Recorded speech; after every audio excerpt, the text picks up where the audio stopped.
चक्र द्वारका नगरी में समुद्र किनारे श्री कृष्ण शांत भाव से बैठे थे। सूर्य अस्त हो रहा था और आकाश के रंग जैसे किसी चित्रकार ने प्रेम से भरे हों। महाभारत का युद्ध निकट था और उनके मन में चिंता थी, क्योंकि युद्ध में उतरने वाला था अभिमन्यु, अर्जुन और सुभद्रा का वीर पुत्र। एक संध्या अभिमन्यु श्री कृष्ण से मिलने आया।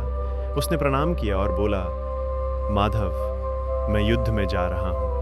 आशीर्वाद देने से पहले एक बात बताइए, क्या मैं धर्म के मार्ग पर हूँ?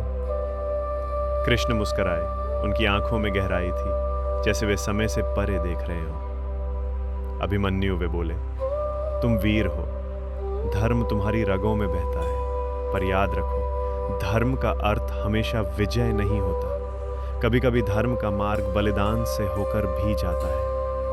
अभिमन्यु चौंका। बलिदान? कृष्ण ने अपने पास की रेत में एक चक्र खींचा और बोले, धर्म इस चक्र की तरह घूमता रहता है, कभी ऊंचाई देता है, कभी नीचे गिराता है। तुम्हें दोनों के लिए तैयार रहना होगा। अभिमन्यु ने गंभीर स्वर में पूछा, क्या मैं युद्ध से लौटूंगा?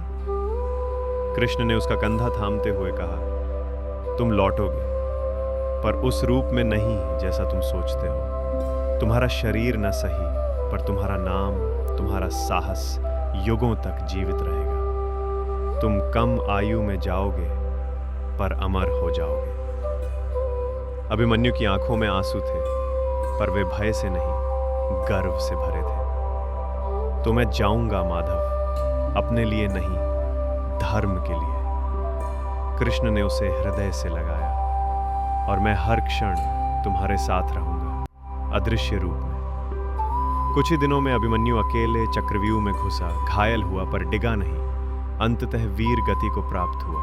संसार ने शोक मनाया, पर देवताओं ने उसका स्वागत किया, क्योंकि धर्म का चक्र चलता रहता है। और अभिमन्यु उस चक्र की अमर धुरी बन गया। संदेश: धर्म की सेवा केवल जीत से नहीं होती, कभी कभी उसका मार्ग बलिदान से होकर गुजरता है। जो निडर होकर धर्म के लिए खड़ा होता है, वही